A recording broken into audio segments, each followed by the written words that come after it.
I got a Garmin 396LMT-S, and I'll show you some deboxing pictures of that, but I'm installing it on my Retro.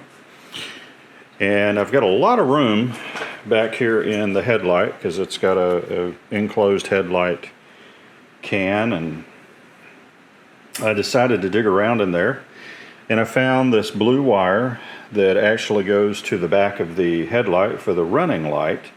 And I did a little research on the circuit. It seems to have plenty of headroom. This Garmin unit says it draws a maximum of 1.5 amps is the maximum that it can draw. That doesn't mean that that's going to be, what it draws. And the Garmin comes with this transformer block, which I don't like, but hey, it's what it is. And I have made these splitters so it will power that running light that is on the headlamp with no problem. And I have bridged it in, and right now I'm seeing what kind of amperage the GPS unit actually draws. I've got that hooked over here to an ammeter. It's set to a 10 amp range right now.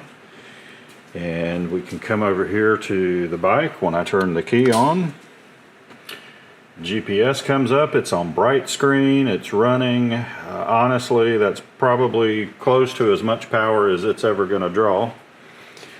And I found out it draws about 1/3 of an amp.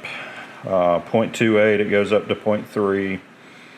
I was going to try a search or something here in a moment and see if it goes up. I doubt it will. So it looks like a little bit less than 1/3 of an amp is all this unit draws, and based on that I'm happy with this circuit being used. What I am doing is here, this is actually a mini fuse holder, the same kind that the motorcycle uses. So I have a 5 amp fuse that I'm going to jam in there, so this circuit will be protected if something were to get pinched, or if I'm more worried about this transformer going bad and it were to suddenly try to draw 30 amps, it's not going to get it. It's going to get 5 amps and pop this fuse. So that should pose no problem for the rest of it. So now I need to put all this back together and pretty it up. I will go ahead and say one thing. I put the harness together and put the wire in. Now I'm going to have to undo that because I need the head of that wire right there has to come out so that I will be able to take it through one of these grommets in the bucket to go back out. The rest I'm going to wad up and put up here in the headlamp, and that'll be it. It should be ready to go. Kind of excited. It's the first time I've used a dedicated GPS device instead of my phone.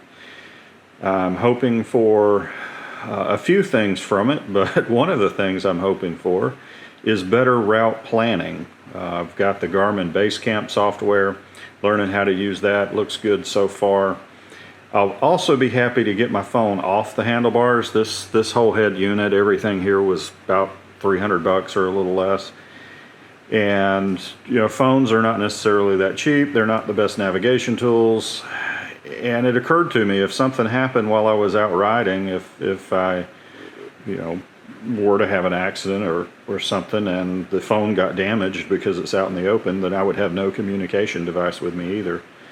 And this, I'm hoping this gives me something a little more reliable, accurate, maybe even easy to use.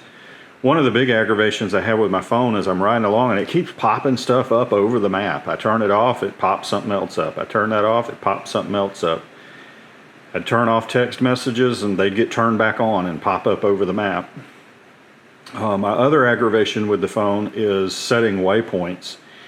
I understand this Garmin is supposed to actually do it properly, where once you reach a waypoint and keep going, it clears the waypoint. But Google Maps and a couple other apps I've tried, by dang it, you are going to go to that waypoint and you are going to stop and you are going to acknowledge that waypoint. You can drive for 100 more miles and it'll constantly tell you, make a U-turn, go back, make a U-turn, you missed a waypoint. And I'm sick of that on the telephone, smartphone. You can see how old I am, telephone. Nobody calls them telephones anymore.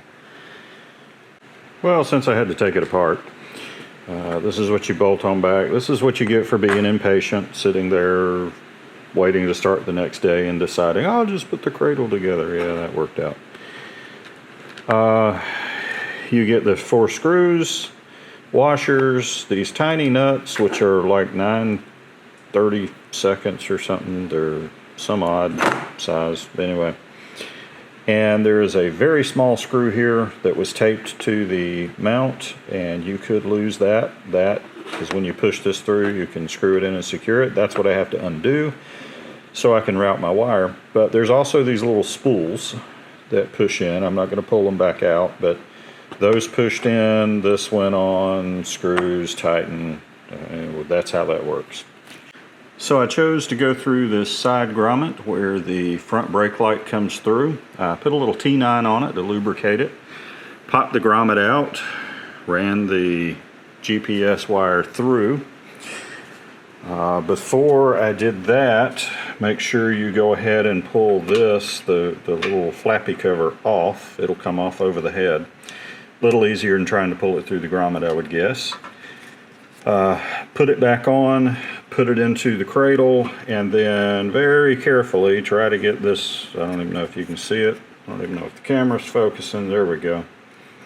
That little bitty screw right there, try to very carefully get that back in. So anyway, I got all that done, and it's time to mount this, set everything to length, and wrap up in the headlight bucket. Okay, I wrapped it in Velcro wrap. There was plenty of room. It's just nudged right up there in the back. It's not interfering with anything. And comes out. The little fuse holder will hide in there. It's going to plug into the headlamp here. These will plug into the running light adapters on the headlight. Everything's going to fit in here nicely. Now, if you're doing a pre-2014, well, actually, no, pre-2017, excuse me, pre-2017, when they updated to the new speedometer and put a new wiring harness in, you may find you have much less room in your headlight bucket than I have. So I'm taking advantage of that. I don't think 1/3 of a watt is too much to pull off the running lights. The GPS runs good, so I'm gonna get the light in, put all this back together. Oh, all that work, and I just figured out I bought the Australian model. And this is what it looks like without the GPS unit installed. You're supposed to take this little rubber flap and fold it over these contacts, because these contacts are still live if the key is on. So if you were to crank it up and ride it, tells you to do that. My problem with that is if there's a transformer driving this and there is that little block, it should be smart enough to know if a short has occurred and protect itself. I don't know if that's the case or not, but I don't see myself using this a lot, because you got to pry it out, push it over, it kind of sort of fits. Maybe I'll use it, maybe I won't. I certainly couldn't do that with gloves on, but that just protects those leads. And then when you want to put the unit on, you put this back, shove it back in that hole, and it's ready for the unit to mount now. So I don't see that as a big deal. Okay, from my perspective, I've got it positioned just right for me, I hope. I can always change it. When I sit in my riding position, I can still see the speedometer very easily. That's not blocked. I made sure it was over to the right just a little bit. One, just if I've got big gloves on and I do hit the brake or try to use the brake, I don't want to hit it. But the other thing is, I'm hoping this doesn't interfere with refueling. I'll get it down so you can see a little bit. I think I've got enough clearance there. Take this off, refuel, put it out. If it is a problem, I still have some more adjustment. I can move it to the right more. I can pull it up and over more if I need to.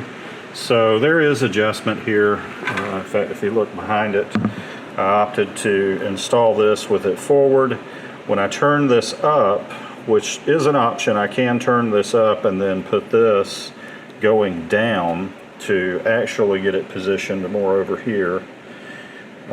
But I think this will be good. I'm going to try that. If I have any issues with it, refueling. In fact, if I look straight down, you can see there's a little clearance there. So I don't think it's going to be a problem. I think it's going to be good. I turn the key on, comes right up. That screen clears automatically after a minute or two, so go ahead and agree. It's easy to get to with my left hand, even though it's shifted to the right. It's real easy to get to. I can search for a place.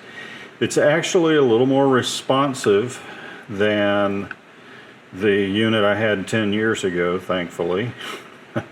I would hope they would have improved by now, even though the interface looks very much the same. You see I've got Zaxby's in there, and I'm inside a metal building. There's a rainstorm going on right now, so I'm not going to get any satellites, but you know, there it is. Real easy to do. I'm thinking I'm going to like this. Thinking I'm going to like it. I'm going to have two methods of writing. One is basically click and go. That's where I'll just come in here, select a destination and go. But the other one I'm really more interested in is for the longer legs where we're going out and spending the day riding. I want to be able to plan the route so we go the places we want to go. We stop doing these crazy loop-de-loops that Google Maps seems to put us into. Tell you to turn left and then right, and I declare after 10 minutes you drive right back out on the same dang road you were on when you started with, and you could have been there 8 minutes sooner if you'd had just ignored it. So I'm hoping this is a big improvement. There will be more to come, but it is all mounted and ready to go now. Like, subscribe, hit the little bell icon if you want to be notified when we put a new video up. Don't do bunches and bunches of videos, but I do videos every now and then. Believe it or not, you're watching one now. The entertainment's free, and I think you firmly get what you pay for. So yeah, like and subscribe, and have a good day.